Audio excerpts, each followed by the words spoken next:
masyarakat sipil sebagai tahap antara keluarga dan negara, tempat di mana individu mengejar kepentingan pribadi tetapi terikat oleh hukum dan norma sosial dalam pandangannya. Masyarakat sipil merupakan arena ekonomi dan sosial yang kompleks, namun harus diatur oleh negara agar kebebasan individu dapat direalisasikan sepenuhnya.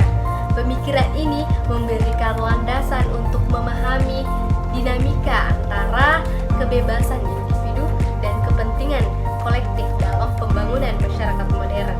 Hegel adalah filsuf Jerman yang lahir pada tahun 1770 di Stuttgart. Ia belajar di University Tübingen, tetapi kemudian lebih tertarik pada filsafat, khususnya idealisme Jerman. Hegel mengajar di berbagai universiti di Jerman dan menjadi salah satu filsuf yang berpengaruh dalam sejarah. Karya-karyanya menekankan pentingnya dialektika, yaitu proses perkembangan ide melalui kontradiksi dan sintetis. Karya utamanya termasuk Phenomenology of Spirit yang menguraikan perkembangan kesadaran manusia menuju kebebasan, dan Philosophy of Right yang mengeksplorasi hubungan antara individu, masyarakat sipil, dan negara.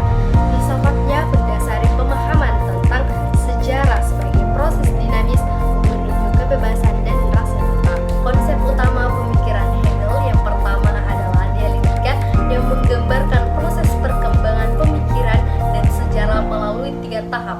Yang pertama tesis, yang kedua antitesis, dan yang ketiga sintetis. Dialektika ini menjelaskan bagaimana setiap ide atau keadaan melahirkan lawannya, dan konflik di antara keduanya menghasilkan sintetis yang lebih tinggi dan komprehensif.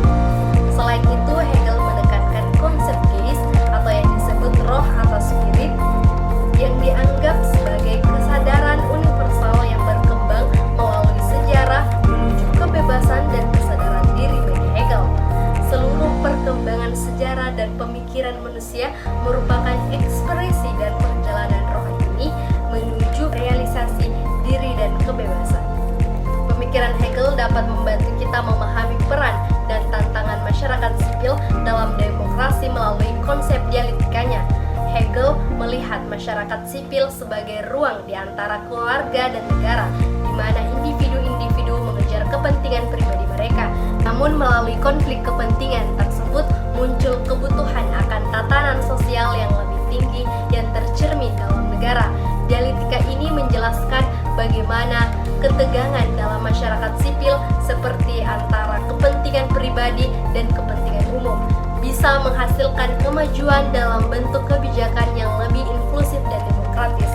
Tantangan bagi masyarakat sipil dalam demokrasi adalah menyeimbangkan kebebasan individu dengan tanggung jawab terhadap kolektivitas yang dalam pandangan Hegel akan mendorong perkembangan menuju kebebasan yang lebih besar dan stabilitas sosial. Salah satu contoh penerapan pemikiran Hegel adalah dalam teori perkembangan sejarah Karl Marx yang mengadaptasi dialektika Hegel untuk menjelaskan perubahan sosial melalui konflik sosial.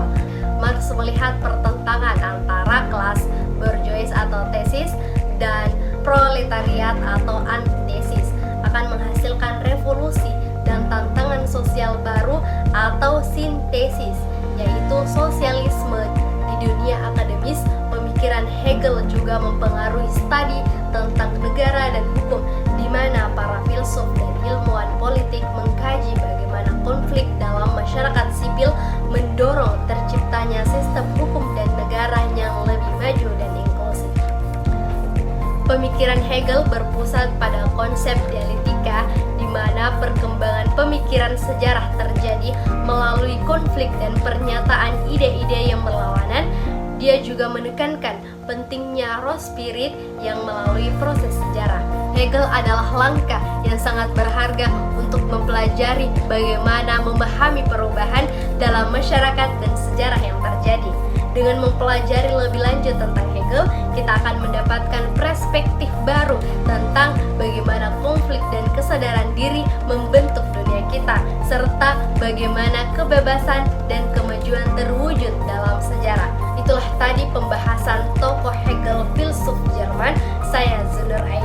Memohon maaf apabila ada salah kata atau ucapan yang kurang berkenan, mohon dimaafkan. Billahi fi sabilil haq fastabiqul khairat. Assalamualaikum warahmatullahi wabarakatuh.